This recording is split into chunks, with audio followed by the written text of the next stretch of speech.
هدى والآل والأصحاب من قد وهدى.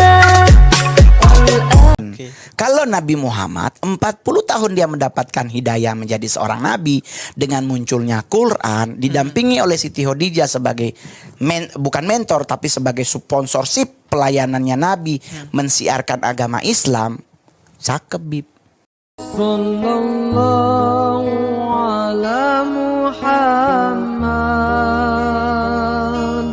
sallallahu alaihi wasallam.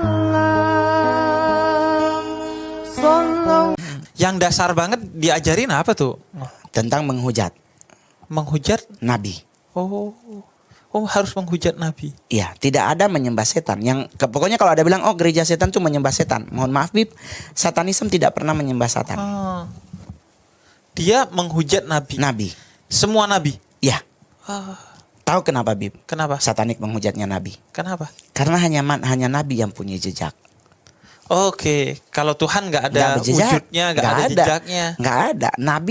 Para nabi Yesus gitu kalau agama Kristen, Nabi Muhammad agama Islam. Pasti kan ada jejaknya, pernah kemana, ngapain. Nah, sisi itulah yang kita lakukan penghujatan dengan cara mencari celah untuk umat percaya tidak percaya lagi dengan nabinya. Oke, oh itu strateginya. Karena kalau kita nggak percaya lagi dengan nabi, berarti kita udah menjadi bagian dari satanik. Oh iya, gua pernah tuh ceramah itu. Jadi kata gua, jangan lu membranding seolah-olah poligami itu buruk. Kata gua, kalau lu gak suka kepada orang yang mempraktikkan poligami karena dia tidak adil, mempermasalahkan oknum-oknumnya, permasalahkan oknumnya, jangan poligaminya. Karena kalau poligami itu ajaran Islam yang jelas-jelas ada, walaupun untuk melakukannya banyak sekali syaratnya. Dan Nabi berpoligami. Jadi kalau lu gak suka ke poligami, berarti nanti lu akan gak suka kepada Nabi lu. Kalau udah gak suka sama Nabi lu, berarti lu udah bahaya. Berkurang keislamannya atau bahkan bisa pupus. Udah bahaya tuh. Karena kalau di saat kita melakukan yang namanya keraguan-raguan kepada Nabi kita, kepada Nabi Muhammad, atau kalau kami Kristen kepada Yesus Kristus, itu akan terbentuk di otak kita, mau alam bawah sadar maupun yang tidak sadar, kita mulai memunculkan keraguan-raguan. Salah baca buku, kelar hidup kita. Game. Oke. Nah, jadi itu yang dilakukan satanik. Kalau yang dihujat apa, Ngol? Yang dihujat kalau kami di agama Kristen, ya kan, dihujat oleh satanik itu adalah tentang ketidakjelasan Yesus lahir. Itu pertama, Bib. Karena di satanik kan dibilang begini di Alkitab, bahwa Yesus itu adalah keturunan Raja Daud dari jalur Yusuf bapaknya. Tuh. Sedangkan beliau lahirnya di Bethlehem. Itu areanya Yudea. Nah, masa keturunan seorang raja kok nggak dapat tempat tidur buat ngelahirin gitu loh. Lahirnya di wilayah lain malah. Justru lahirnya di kandang. Kalau di Alkitab nih, Bib. Nah, jadi kita cari gimana yang kita bisa ubek. Akhirnya membuat orang sebelah sana, bener kan, gak mungkin kayaknya dia Tuhan. Gak mungkin dia seorang nabi. Sama juga dengan Nabi Muhammad. Diubek sebelum beliau menjadi seorang nabi. Diubek lagi setelah dia menjadi seorang nabi. Diubek lagi siapa istri-istrinya.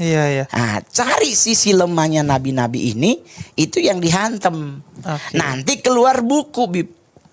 Buku-buku yang seolah-olah adalah buku yang mendukung alibi tentang ketidakjelasan para nabi ini. Dan buku itu hanya beredarnya di dalam kalian aja? Di kalangan sendiri. Misalnya gue mau beli di Gramedia itu gak ada ya? Kadang ada. Tetapi yang paling gampang nyari adalah di ATM. Apa tuh ATM? Suka ada traktat yang kertas. Oh iya. Di strapless, terus ditinggal-tinggalin di situ tentang ajaran ini. Nah, itu tuh bagian dari yang nggak benar itu. Strategi marketingnya dia. Karena kalau orang di ATM kan otomatis bacalah buat bahan bacaan. Padahal kan dia lupa. Makin kita mempelajari, termaktub di otak, itu mempengaruhi keimanan kita. Langsung meragukan tuh. Kadang bahasa tuh meragukan tuh paling berbahaya. Karena rata-rata sebagian kita imannya tipis. Goyang dikit hilang. Kelar gitu. Kalau imannya bagus kan nggak akan laku ya. Gitu, bisa. Itu yang Mongol selalu bilang, Bib. Ke teman-teman yang setiap kali di podcast. Gue selalu bilang kalau kita beragama Kristen, rajinlah baca Alkitab. Kalau lu agama Islam, gue nggak suruh rajin baca Al-Quran. Gue bilang lu rajin tadarusan. Entah berjamaah, entah sendirian. Iya. Masalah lu bacanya salah. Kalau lu sendiri pasti ada yang ngomong di telinga lu, ini Iya. salah baca nih. Nah karena kenapa? Makin kita mempelajari tentang kitab, Alkitab maupun Al-Quran, secara tidak langsung iman kita tuh pasti menebal. Nah iman menebal, ada penyesatan, Bib, nggak goyang. Nggak goyang, ya. Karena dia harus hantem temboknya yang tebal tadi. Iya. Malah bisa jadi dia yang tobat. Nah, itu. Jadi di satanik tuh begitu, Bib. Jadi mengalami ritual. Gua di ritual-ritual tuh termasuk kan kita di Apa kalau ritual-ritualnya? ritual tuh ya sama ya, kita nyanyi-nyanyi tapi lagu-lagu yang metal hardcore yang lebih ke underground yang kayak kayak lagu-lagunya Metallica, Sympathy for the Devil atau beberapa lagu-lagu yang lain yang arahnya memang benar-benar penghujatan. Nah, baru Berarti di markas itu ada alat musik lengkap. dong, lengkap. Dan itu orang nggak tahu, orang luar nggak tahu ke tempat itu. nggak tahu kan, kelihatan bukan emang kayak di Amerika Church of Satan San Francisco kan. Enggak. Kalau Di sini kan belum ada badan bawah hukumnya, tanah, masih iya. underground kalau istilahnya kita. Tapi kan bukan di bawah tanah. Iya, bukan dalam Gedungnya pengertian tetap di atas sebenarnya. tanah.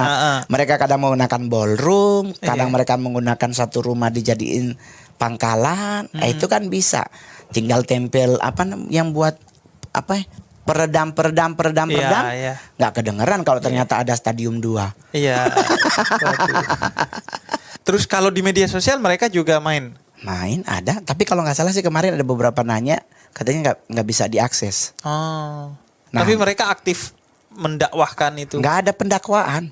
Mau ngapain? Mau sharing kitab Satanic Bible ayat 5? Nggak ada. Jadi gimana dia Nggak kalau ada. nyebarinnya? Nggak ada. Kita di Satanic aja hanya baca doang. Itu Satanic Bible emang dibuat sama siapa? Malaikat Jibril datang ke Anton LaVey? Nggak ada. Malaikat Jibril datang ke Bunda Maria dalam bentuk Kristen namanya Gabriel. Di Islam datang ke Nabi Muhammad namanya Jibril. Emang malaikat Tuhan datang ke Anton LaVey terus bikin Satanic Bible? Nggak ada. Itu hanya tulisannya dia. Tapi diilhami oleh seseorang.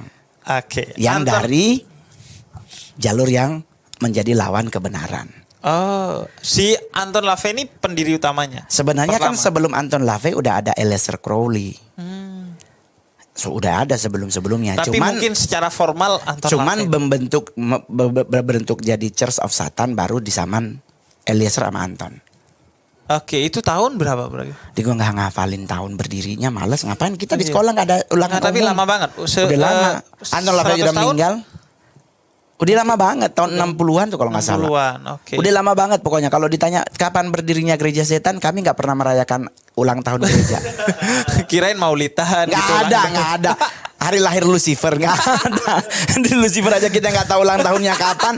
Lagian kalau Lucifer ulang tahun dibawain ke ulang tahun, bagaimana dia niup? Iya. Ini kan kalau dia niup celaka semua. Malah makin gede. Ini meninggal gitu. Kenapa Satanik itu nyerangnya Kristen ya? Sebenarnya Maksudnya semua Satanic agama. Bible bukan utamanya kan? Satanic Bible bukan Satanic Quran, bukan Satanic. Sekarang lainnya. mau dipertanyakan kenapa hanya kata Satanic Bible? Kenapa tidak ada Quran satanik gitu Iya. kan? Sekarang pertanyaan balik. Yang di satanik itu kan yang menyatakan di agama Kristen tuh ada Tritunggal. Sekalipun ada pro dan kontra. Iya. Karena ada yang tidak percaya. Nah, satu hal yang pasti di dunia satanik memang kami hanya fokus kepada pribadinya Kristus, pribadi Yesus. Karena pendataan akurat Alkitab itu tentang Yesus tuh ada. Kalau tentang Nabi Muhammad kan risalahnya kalau menurut kami satanik kurang lengkap. Okay. Menurut satanik. Okay. Karena memang kita cuma hantem Yesus. Oleh sebab itu satanik itu mencari celah tentang Kristus itu. Karena di Alkitab nih mohon maaf Bib. Ini tidak melecehkan agamaku ya. Iya, Saya juga iya. beragama Kristen. Iya. Di Alkitab Yesus hanya muncul sampai usia 13 tahun. Setelah itu dia muncul lagi di usia 29 ke 30 tahun. Ada usia yang dia tidak terdata di Alkitab. Alkitab hanya menjelaskan Matius 1, 2, dan 3. Yesus terakhir di bait Allah bersama ibu dan ayahnya dengan ahli Farisi. Setelah itu hilang. Matius 4, Yesus di padang gurun.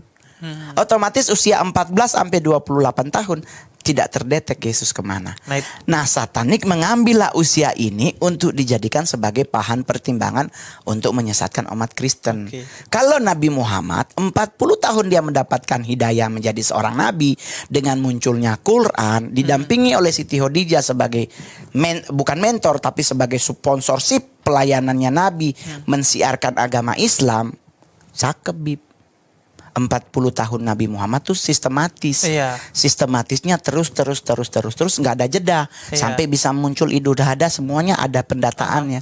Yesus hilang 14 tahun. kekosongan itu yang biasanya Nah, diisi oleh mereka. dari para nabi hanya Yesus yang kosong di usia 14 until 28 tahun. Itu yang kemudian- Nabi Muhammad 40 tahun sampai dia meninggal jejaknya ada. Iya, iya. Ketemu ini. Ngomong-ngomong, Mongol fasih lo jelasin Nabi Muhammad, jelasin Quran.